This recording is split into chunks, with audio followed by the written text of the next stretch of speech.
તો અનેક મહત્વપૂર્ણ સમાચાર સુરતથી સામે આવી રહ્યા છે તેની પર નજર કરીએ। સુરતના હજીરાની એમએનએસ કંપનીના લેબર્સ અત્યારે હાલ હડતાળ પર ઉતર્યા છે।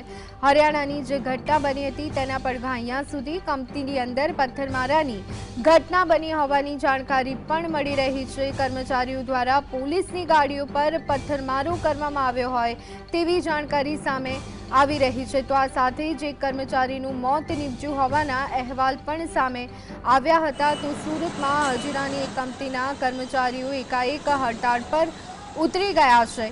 તો આ સાથે જ પથ્થરમારો કર્યો હોય તેવી જાણકારી પણ મળી રહી છે। તો આજ અંગે વધુ વિગત મેળવી લઈએ। સંવાદદાતા સાહિસ અમારી સાથે જોડાઈ ગયા છે। સાહિસ, સુરતના હજીરાની કંપનીના કર્મચારીઓ હડતાળ પર, શું વિગતો, શું કારણો અને અત્યારની હાલની શું સ્થિતિ? બિલકુલ જે રીતના હરિયાણા ખાતે પાણીપતમાં હત્યાનો બનાવ સામે આવ્યો હતો અને એના પડઘા સુરત શહેરની અંદર જોવા મળી રહ્યા છે। સુરતના હજીરા ખાતે આવેલી ખાનગી કંપનીની અંદર પથ્થરમારાની ઘટના જે છે તે સામે આવી રહી છે। જે પોલીસ કર્મચારીઓ, હજીરા પોલીસની ટીમ ત્યાં પહોંચી હતી, સ્થાનિક પોલીસનો કાફલો ત્યાં પહોંચ્યો હતો ત્યારે મોટી સંખ્યામાં કર્મચારીઓ ત્યાં વિરોધ નોંધાવી રહ્યા હતા અને વિરોધની વચ્ચે પથ્થરમારાની ઘટના જે છે તે સામે આવી છે અને સમગ્ર ઘટનાનો વિડીયો સોશિયલ મીડિયા પર વાયરલ થતાની સાથે જ સુરત પોલીસનો મોટો કાફલો જે છે તે ઘટના સ્થળે પહોંચ્યો હોવાનો હાલ અત્યારે પ્રાથમિક અનુમાન લગાવવામાં આવી રહ્યો છે। બીજી તરફ સુરત ક્રાઇમ બ્રાન્ચની ટીમ, એસઓજીની ટીમ અને અલગ અલગ પોલીસ સ્ટેશનનો કાફલો જે છે તે સ્થળ પર પહોંચ્યો છે। એટલું જ નહીં પરંતુ સ્થાનિક સૂત્રો પાસેથી માહિતી મળી રહી છે કે કંપનીના જે હડતાલ પર ઉતરેલા કર્મચારીઓ દ્વારા તોડફોડ કરવામાં આવ્યા હતા, ગાડીઓ તોડી નાખવામાં આવી હતી, આગ ચપકી કરવામાં આવી છે। સુરત ફાયર વિભાગનો કાફલો પણ ત્યાં પહોંચ્યો હોવાની અત્યારે માહિતી સામે આવી રહી છે।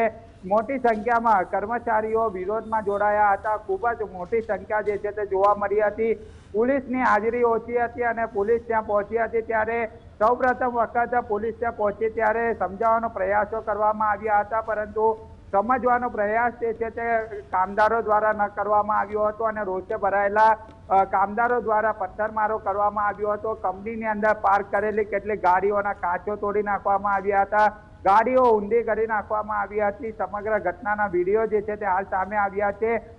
જે સુરત પોલીસના કંટ્રોલ રૂમમાં માહિતી મળતાની સાથે સુરત પોલીસનો મોટો કાફલો સ્થળ પર પહોંચ્યો છે અને હાલ અત્યારે સમગ્ર જે પરિસ્થિતિ જે છે તે કાબૂમાં લેવાની પ્રયત્નો પણ જે છે તે હાથ ધરવામાં આવી રહી છે, પરંતુ પોલીસને અત્યારે સત્તાવાર જે માહિતી અત્યારે સામે નથી આવી। કારણ શું હતું, પથ્થરમારો શા માટે કરવામાં આવ્યો હતો, પરંતુ શાંતિ દોરવાનો જે પ્રયાસ કેટલાક કામદારો દ્વારા કરવામાં આવ્યો છે તેની સામે આવનારા સમયમાં અટકાયતી પગલાં લેવામાં પણ આવશે તેવી સંભાવના પૂરેપૂરી જોવા મળી રહી છે। કારણ કે પોલીસ ત્યાં પહોંચી હોય અને પથ્થરમારો કરવામાં આવતો હોય ત્યારે સૌથી મોટી ગંભીર બાબત કહી શકાય।